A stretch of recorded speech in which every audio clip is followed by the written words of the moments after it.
follow us on Agile 30, LinkedIn Agile 30, our Facebook community, and you can follow us on Meetup as well. And I would request you to visit our website, which is www.agile30.org. Let's start the session. Okay, the topic for today is from small teams to large-scale Agile. How do we transition? How to make this transition successful as well.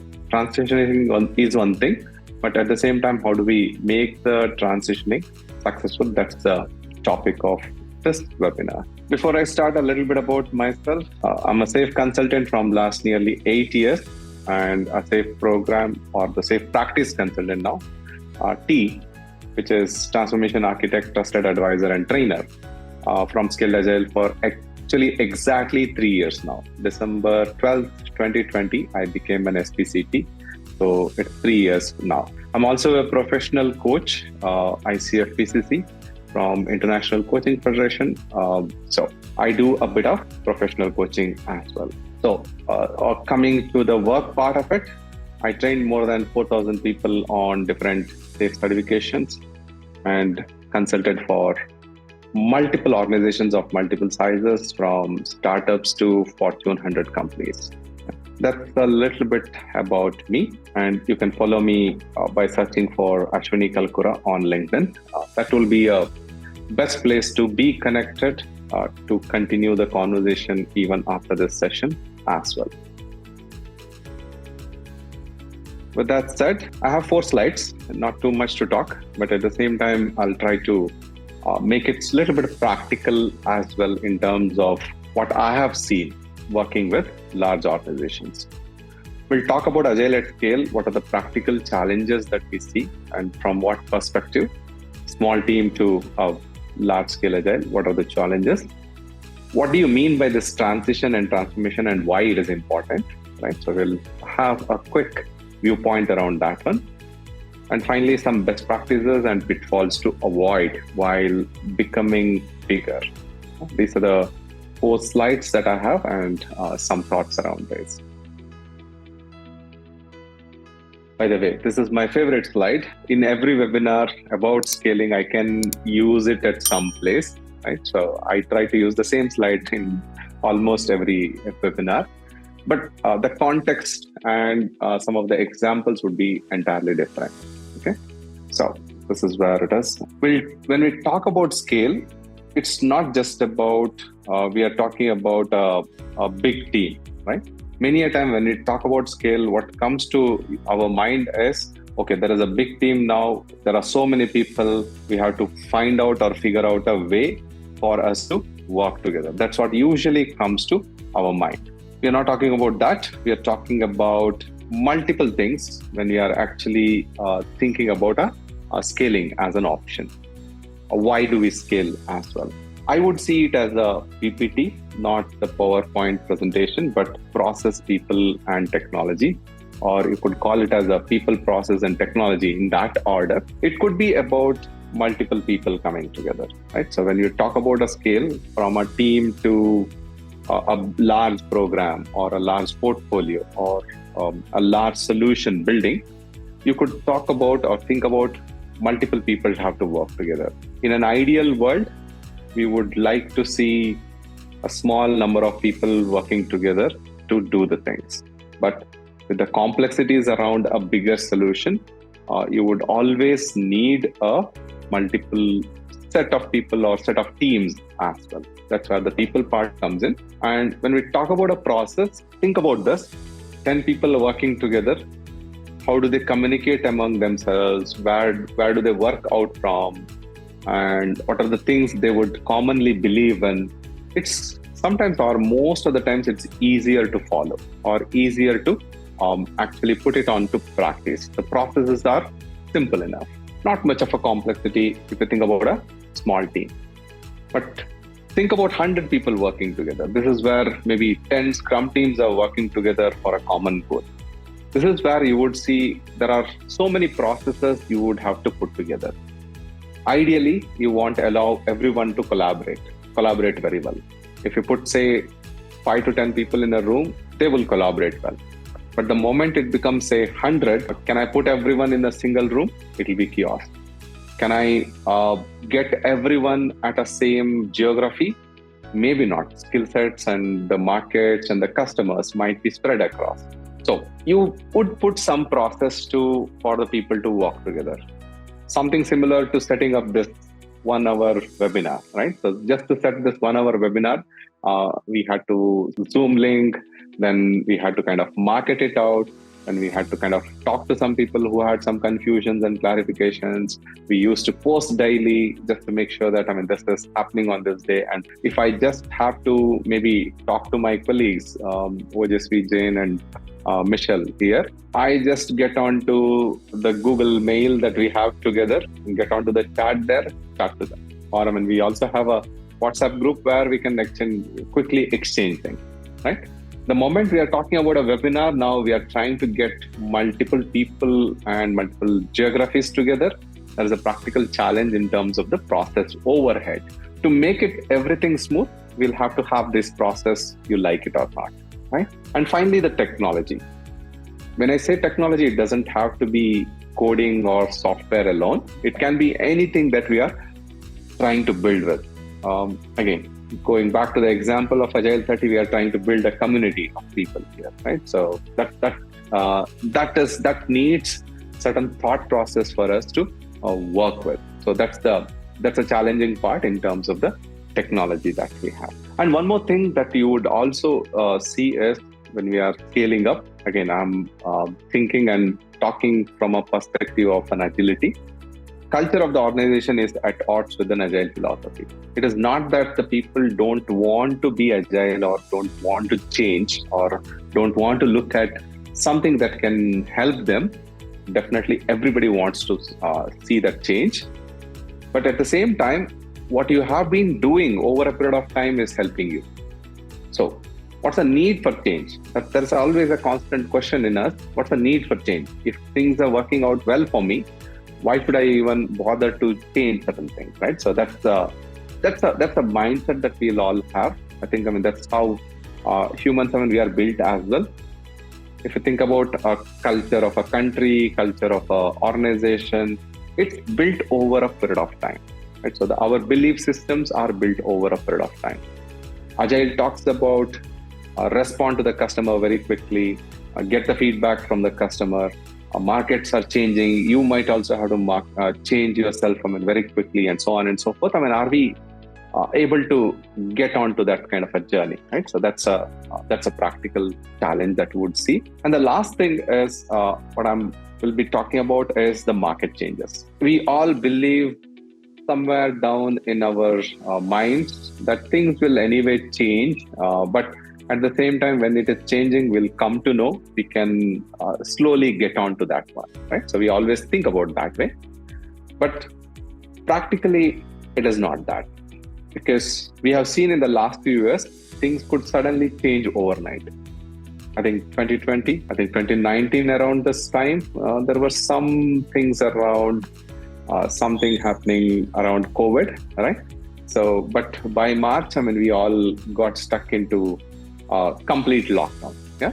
Even in February, we were thinking this will get over. It's a generic flu. This will get over. But the gravity of the situation became so drastic, right? So one fine day, our governments throughout the world kind of imposed the lockdown. We couldn't go anywhere, right? That was the reality. And also, if you see some of the wars happening in some part of the world, suddenly one night, you get a news that, okay, somebody attacked somebody and that's a full-blown war happening, right? So in a modern time, we would not have seen too many wars, right? So I think, some of you are born even after last 20, 25 years, you are there in the existence on the earth. You would not have heard about too many wars as well, right? So suddenly markets could change. And also something happening in Europe could hamper few things in Asia, right? Something happening in Asia could hamper the business that is being built in America, right? So that changes are also has a ripple effect for us. So these are all the challenges that we might be kind of seeing with the scale. Again, remember, scale is not just about people. It's also about the process. It's also about the technology. I'll move to the next slide. Again, I'm talking about transition and transformation, right? So these are the two things that could happen during when you are moving to scale. What is transition? Simply put, it's taking expected changes in the stride, right? So there is a backlog refinement happening, it will keep on happening, right? There is a demo coming through, that will keep on happening. And there will be, some different outcomes every time when you do a demo. Sometimes the customers are liking it. They don't have too much of a feedback, or they have everything positive. Sometimes the customers have a lot of feedback for you and they want things to change drastically, right? So that's a transition part that I'm talking about, right? Then when we talk about the transformation, I'm talking about a fundamental shift that we have to do and which have to be there for us as a focal point, right? When I say fundamental shift, it could be about the way that you operate kind of changes overnight. In the sense, hey, if you are implementing, say, if I give an example, suddenly you will have to do a PI planning, right? You have to do a PI planning, and there are some trainings that are happening, and you have to kind of go through some new ideas, and you are all there in a room.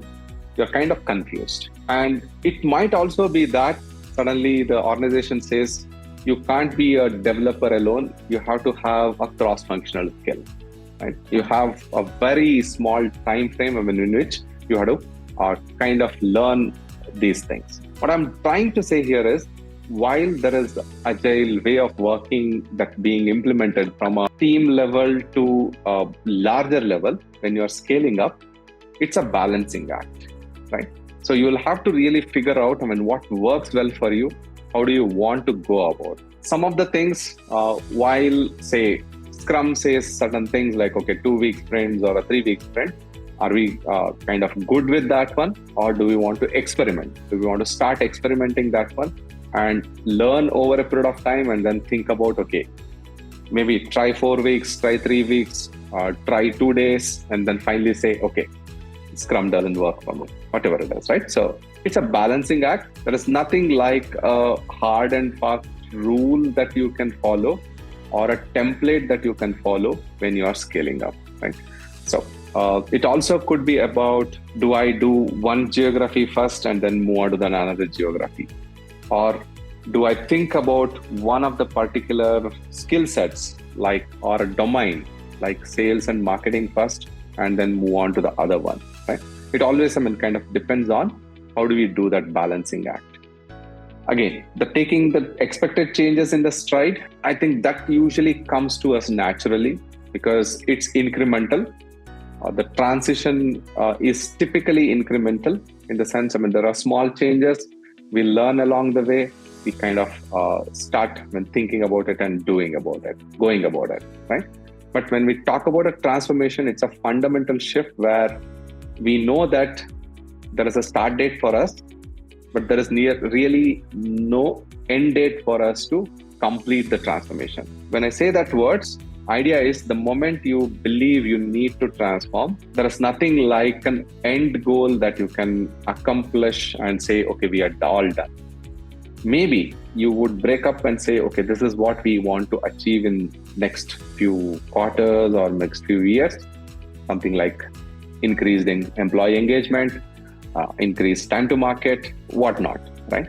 But by the time you actually hit that place where you have doing a better job in terms of the time to market, it's now time for you to up the ante, right? So that way the transformation never ends. Maybe you are doing one release per 6 months. You do it once in 3 months. Customers are happy, appreciative. But if you look at it, after 2-3 quarters, customers are again never happy because they are used to a quarterly release now. They would want something more. Now you have to think about the monthly releases, right? So this transformation kind of never ends there. If you look at the strategy and the execution, both parts. So from an execution perspective, I think we know the nitty-gritties of, okay, I need to build pipelines, I need to build automation, I need to be faster, I need to be nimble, I need to have quality, and so on and so forth. From a strategic perspective, it's not just the internal ones, even the external conditions, external environment, will force you to take certain actions. The customer queries, the customer feedback will force you to take certain actions as well. Again, why? There is always a balancing act on what is business as usual, how it should go through, and with an incremental approach. But at the same time, there is a constant urgency that we need to think about from a market perspective. How am I going to build upon what I have today, right? So that's where the balancing act of transition and the transformation comes in. Any thoughts, any questions as of now? Okay, so since there's no other question, I'll ask a question. Sure. So maybe from your experience, can you share with us how's the challenge? These three things, we talked about the challenges of Scrum teams, right? Or any team that's trying to apply Agile and what it's supposed to achieve in terms of adaptability and quality and stuff. So what specific challenges would an organization that's trying to scale, for example, Scrum implementation or, whether you're using Scrum or whatever, what specific challenges does an organization like that usually face in this attempt to transition and transform? The greatest one I've seen is the language. When I say language, I'm not talking about English versus Malay versus anything else. It's a common language or the common taxonomy across the organization itself, right? Somebody is doing Scrum, they have their own definitions of, what do you mean by backlog? What do you mean by, say, definition of done and stuff. Some teams would have a working agreement, some teams wouldn't have a working agreement. The roles across different departments might be different, right? So the Scrum Masters are called differently. The Scrum Masters' responsibilities are different, right? So that's a main challenge that I have seen. And somebody is using Scrum, somebody is using Kanban, somebody has their own hybrid versions of what they want to do, right? So that kind of helps the teams, but at the same time, it becomes a local optima where it is helping the team, but not really helping the organization, right? So that's the major challenge that I have seen. The second challenge is the sponsorship, right? So who is sponsoring you? Right? So who is sponsoring you through this transformation? Who is that leader who is sponsoring you through that transformation? It's very easy to say, let's build things ground up and let everyone do it as the next big thing that I want to learn. But there has to be a blessing from the organization. So who is talking about it? Who is making sure that this culture of change is an ingrained value within the organization, right? So that's a second challenge that I see. I think mostly these are the two big challenges that I see.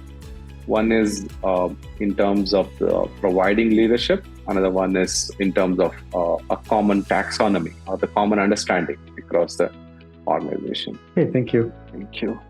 I don't think the nitty-gritties of a Scrum, Safe, Kanban, it doesn't actually, if you ask me, doesn't add too much of a complexity. Once people start understanding, it becomes easy for them. And after some time, you really don't need to push around that one. It becomes like, I always say this one, 10 years, 15 years back, we used to have courses for learning Microsoft Office. Now, I don't think any of the organizations or any of the training institutes give a Microsoft Office training, right? So these things have become so intuitive, and we are all, again, at least my generation, we were not born with computers. The current generation is born with a computer or a mobile phone in hand. So they're digital natives, right? So it's common for them. Scrum will become something of that sort. Maybe scaling also will become something of that sort.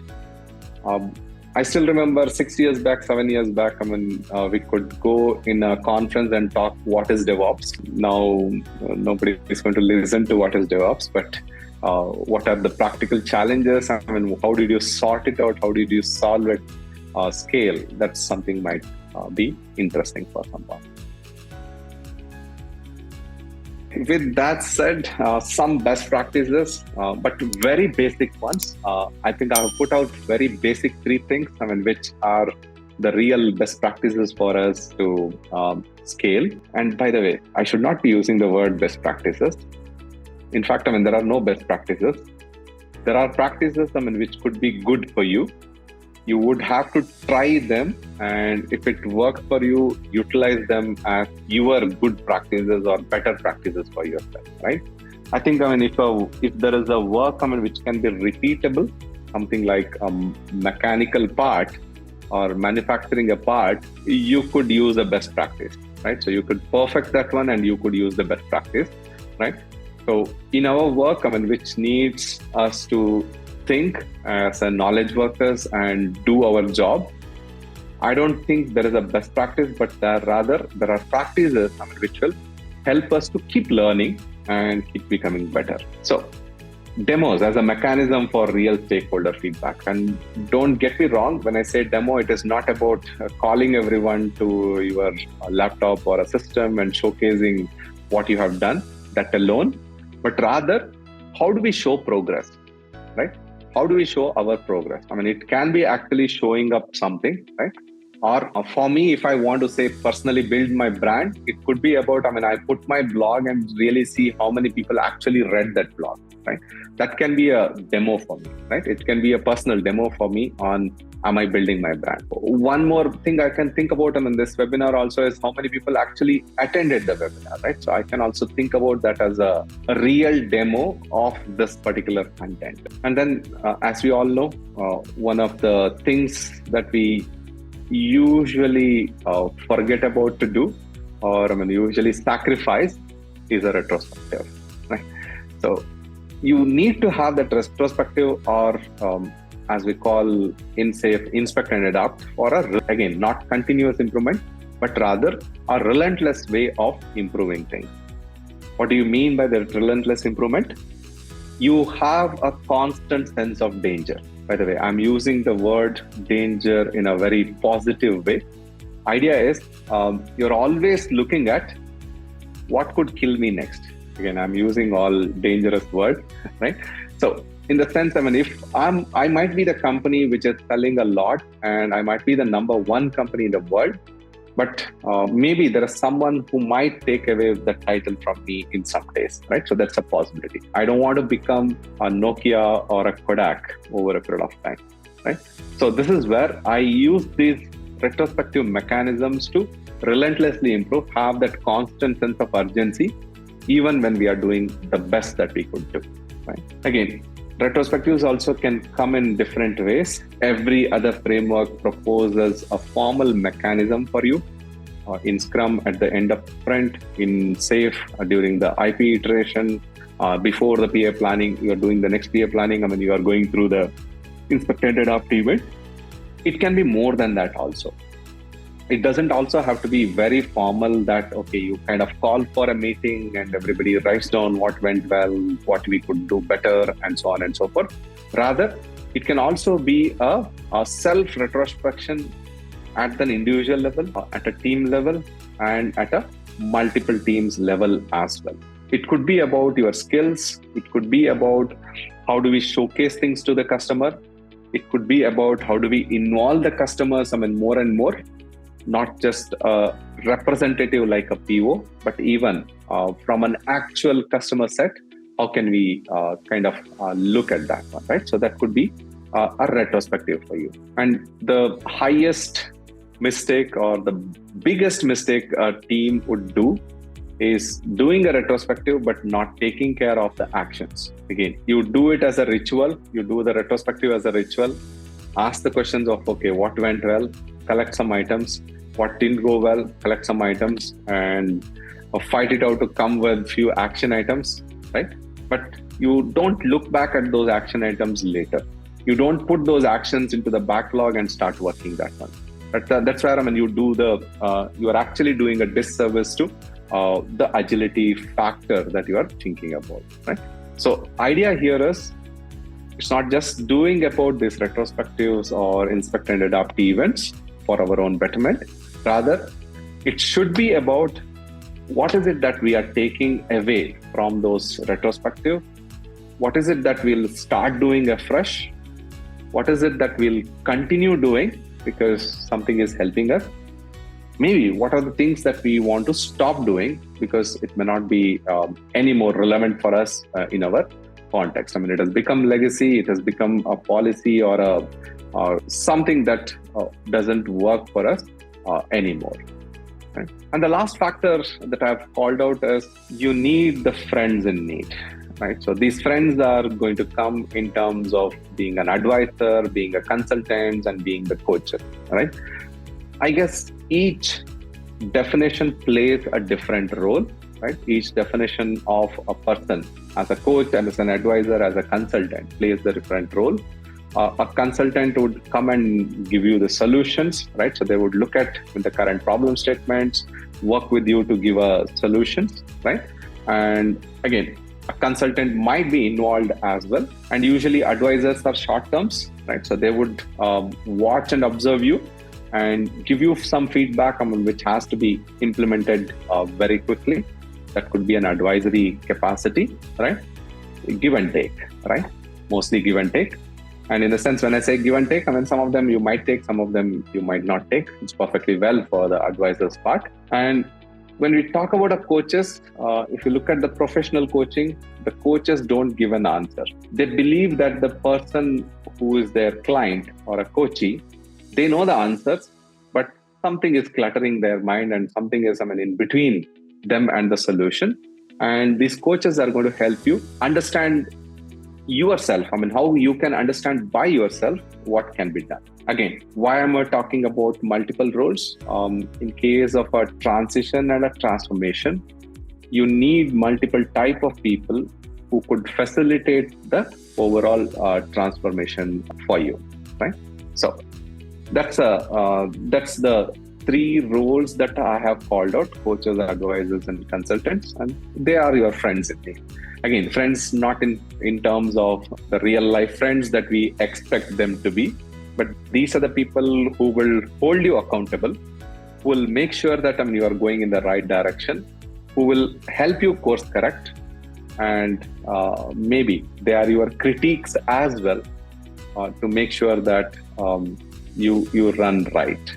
Right? Again, we don't need these things at a team level? Definitely you need.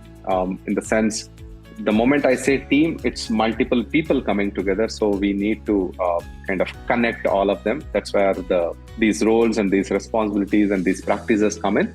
But when you are talking about scale, we are also talking about multiple teams now working together. It will become a little more difficult to manage, maintain, and be productive and efficient at the same time as well, doing all of them. Because when you're talking about inspect and adopt and safe, we are putting like 100 plus people in a room and trying to gather some information or gather some improvement from them.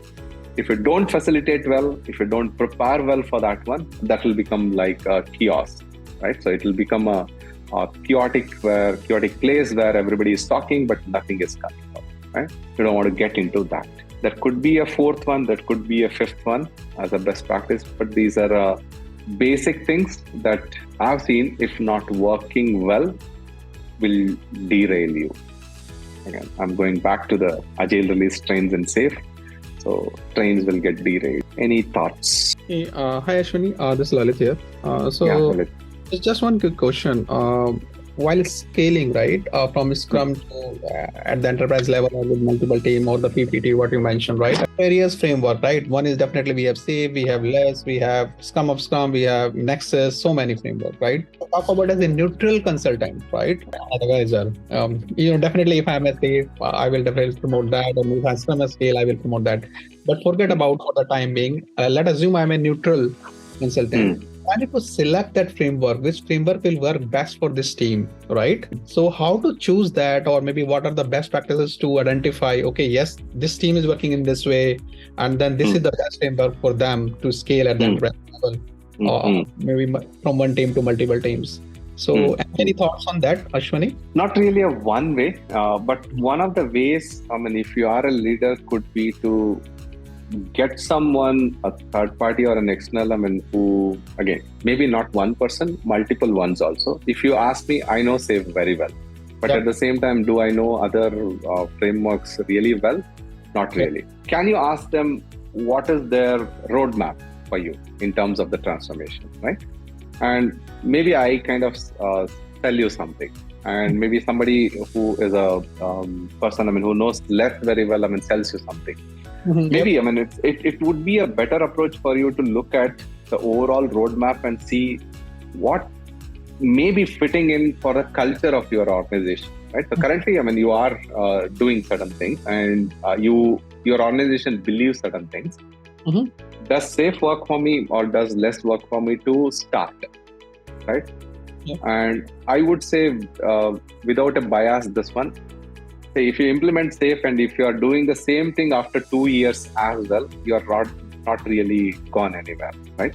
So the safe transformation also should lead into some different thinkings across the organization. Maybe there might be new practices which safe doesn't call out as well, right? So which you have implemented for yourself. I think that's what will be a better one if you think about selecting multiple frameworks. Does it take a little bit more effort? Definitely yes. From a leader's perspective, or whoever is actually taking care of that one, does it take a little bit more effort? Yes, definitely yes from them, right? Yeah. Maybe just by reading the framework and going through the websites may not really give definite value. Yeah, I agree. And the reason I'm just to give the background why I'm coming to this is, if we can start with one framework and later on sometime down the line we realize, oh, this is not working for us, right? So how to do that proactive or the prep work, right? When I'm selecting, for example, if I give a simple analogy, when I'm selecting any product for my process or business process, right? So I do that, value prop and everything, and then map it to my process. Okay, which product is working, A, B, C, and consider various factors.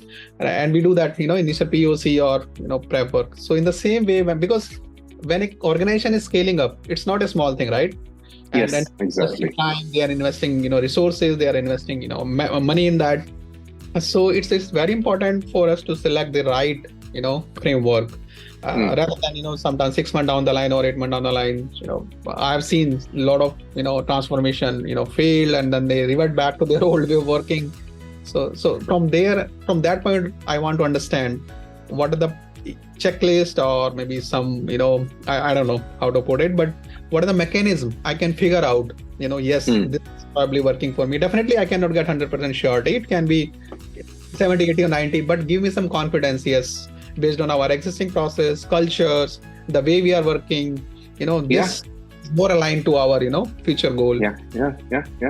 I think one of the organization also had me as for some time as a consultant to really understand, does the equation work between us, right? So it was an agreed thing that, okay, 1 month we'll try, right? Okay. So not really implement anything, but your style of working, your way of articulation, maybe, in one of the programs, we'll try to implement few things from SAFE and really see, does it work for both of us in terms of having that chemistry working, right? Yeah. Okay. Again, that's an investment, right? So, and then and maybe the follow-up question to be, as far as I've seen, most of the companies are, at the smaller level, they are using Scrum, or maybe the hybrid Scrum, what they call waterfall, and then clubbing it with, sprinting. But let's assume they're using the Scrum. So considering Scrum as a base, so definitely we cannot guarantee which framework we work, because there are other factors or dimension as well, like culture, mindset, and then how they are working. But assume they are using Scrum. So which is the framework? We can go for a recommend for them. Yes. Which are similar things and easy to scale based on the fundamental or foundation on Scrum. So what's your thought on that? Considering some organization using, as I said, Scrum, and they are well versed with Scrum. They are using it very well, right? They are running 2 week sprints and things are going fine. Now they want to scale. They have implemented one department. Now they want to go for, in their different departments, and they're trying to achieve, I would say, the business agility now. Yeah. Right? Level. So based on that, what the recommendation, how they should approach? I would look at it this way, Lalit. So if you think about SAFE, if you think about less and Scrum at scale, still at the team level, you still use the same Scrum, right? Maybe the wordings are different and some of the events might differ a little bit. Yes. It will still be the same, right? It will still be the same. We are using, and we are not changing that one, or we are not reinventing the wheel at the team level. So does that work out well, right? So I think, as long as you are happy with that one, why not try the next experiment, right? Again, I would also look at implementing a framework or a transformation as an experiment also. Yep. Yeah, sure. Yeah, makes sense. That makes sense. So we can try for maybe 1 month or 2 months and then see how it is working, rather than doing heavy investing or trust me, sometimes it's not just the framework, it's the person who's implementing and who is getting it. I totally agree. And that person is implementing, and plus the culture, the mindset of the people as well, right? Sometimes little things, even they are saying they are doing Scrum, but they are doing the mechanical Scrum. As you rightly pointed out a few minutes before, they are doing the retrospective, but they are not having any action item or improvement in the future sprints. They are just documenting it somewhere and then dumping it. That's it. Yeah, agree. Yeah. Thanks, Ashwinee. Thanks for the insight. Thank you. Jeremy, I think, your question, I read that one. But this is a challenge, when you don't have a cross-functional team or a what you can call it as a T-shaped skill. While I have a deep expertise, can I also handle other areas? I'm a developer, but I also know the automation framework. I also can help on maybe, some of the DevOps work. Right? If I don't have that one, right? So that becomes a problematic area. Okay, last part, again, pitfalls to avoid. Again, I'm going back to the basics on what is really, again, meaningful. First one, complacency. You think that, okay, I'm doing Scrum, it will solve all my problems. Or we have implemented SAFe, it will solve all my problems. It's not a silver bullet, trust me. Scrum or SAFe or any framework is not a silver bullet. It will not solve your problem, right? It will only amplify and showcase where are the problems. I think solving the problem is for you, right? Solving the problem is for you. It's not for the framework to do. It's for you to do. The second one is using buffers everywhere, right? So you do a hardening sprint. You think IP iteration in SAFe is about I can do whatever is left over there. Again, think about even velocity. Okay, I can do 40, but I'll only take 36. But at the same time, I'll also take some additional buffer time.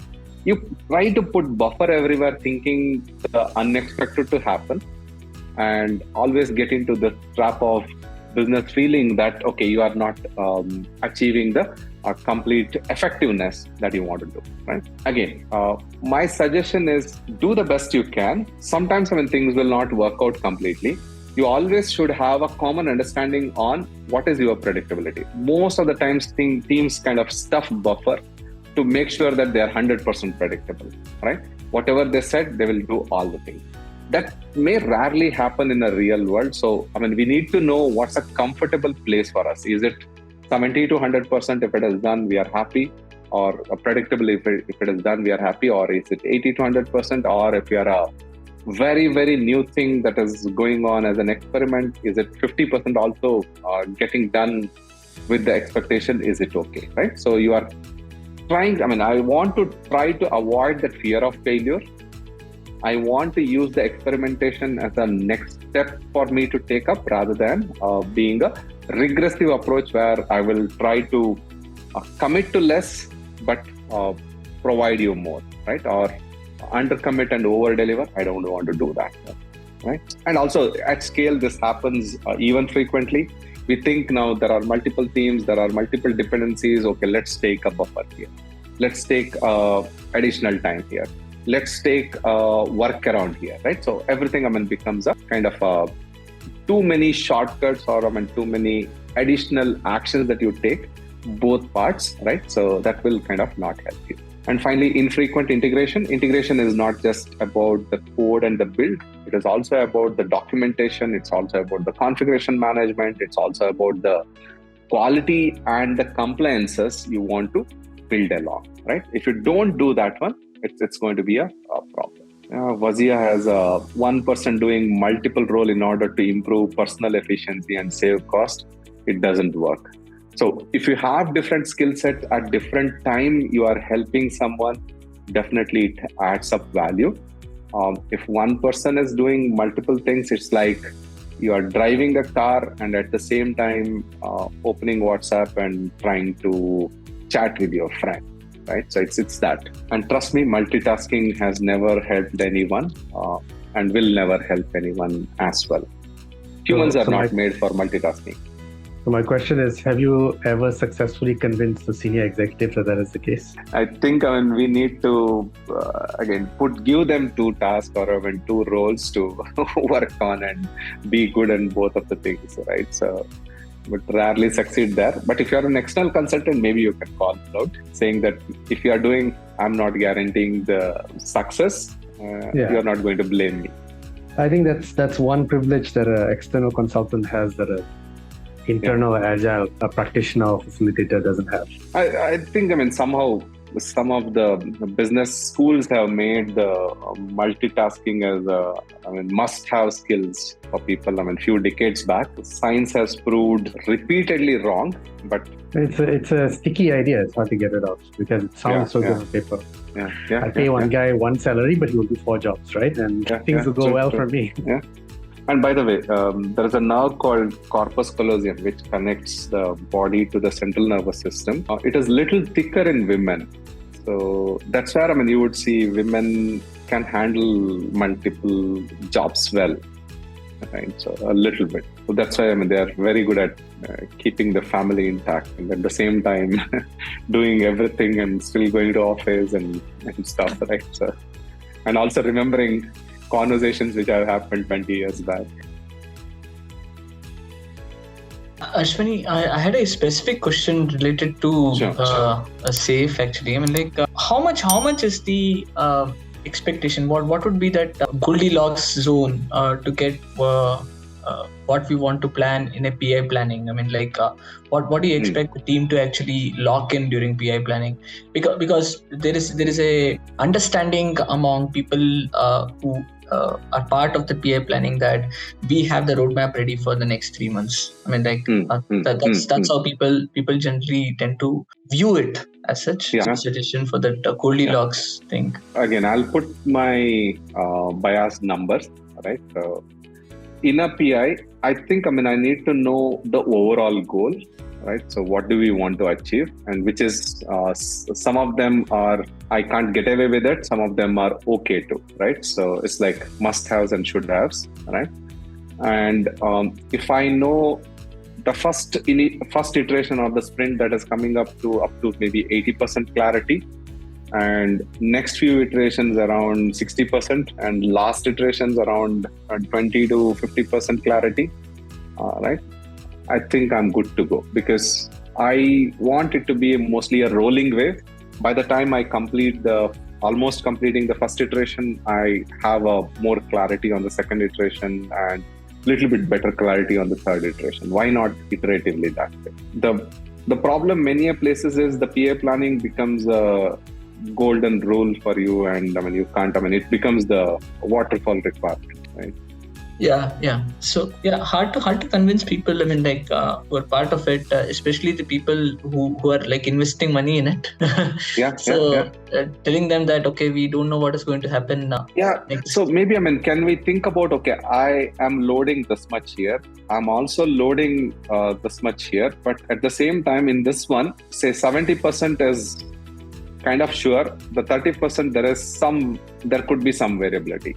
And this sprint I have 50% which is kind of committed, and 50% there could be variability, right?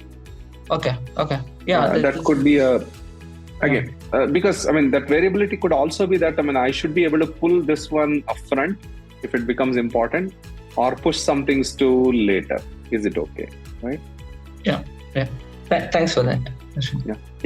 Finishes what I had in store.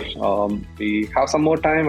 I'm happy to stay back, and thank you. We have a simple mail ID to connect back to us. You can also connect to me on LinkedIn. Follow Agile30, Agilemania on LinkedIn and other social platforms wherever you are comfortable with, right? ask@agilemania.com is our simple mail ID. Hello? Yeah. Yes, sir. Yeah. Good afternoon, sir. So basically, I have 5 years of work experience in operations management. Now I want to transition my career towards the project management related Scrum Master or SAFe, whatever framework. I would like to deliver the IT projects out there. Okay. So I just need a career advice, because I'm just confused between the PMP and these agile. Okay, got it. So maybe just drop a message to ask at agilemania.com, but specifically my name. We can have a one-to-one connect. Definitely, sir. Thank you. Yeah. Okay. Any other questions? Yeah, I'm based on your experience, right? How do you see the? I guess you could say the demand. In the set of organizations looking to transition to agile from traditional methods or whatever. SAFe has generally been kind of the go-to for most larger organizations. Yeah. I mean, Nexus and less exist. I don't particularly know anybody who's specifically looking for those, right? Have you seen the trend change recently, post-COVID and stuff, or do you still see most of the demand coming from larger organizations for SAFe practices? SAFe, as we have seen the state of agile surveys, right? So it has only increased the numbers over a period of time, and I don't think there is any reason for it to come down as well in the near future. I think one thing Scaled Agile does very well is keep the change constant on the framework, right? You like it or not, as an SPCT, even I have to write all exams every year multiple times just to make sure that I can teach that courses, right? Sometimes, it gets on your nerves, but at the same time, I do appreciate that one. You're talking about agility, and if you are not able to change your thoughts on the framework, again, while basic might remain the same, right? So are we making that, right? So that's SAFe will not go away pretty soon. So that's my take. Thanks. Anything else? We'll have the recording of this one, put it on to our YouTube channel pretty soon after some level of massaging here and there, right? So our content managers are very good in that. So they do some magic on the webinars and make it look even greater if it is not yet great. Thanks a lot for taking time on a busy Tuesday morning or afternoon for you. Thank you.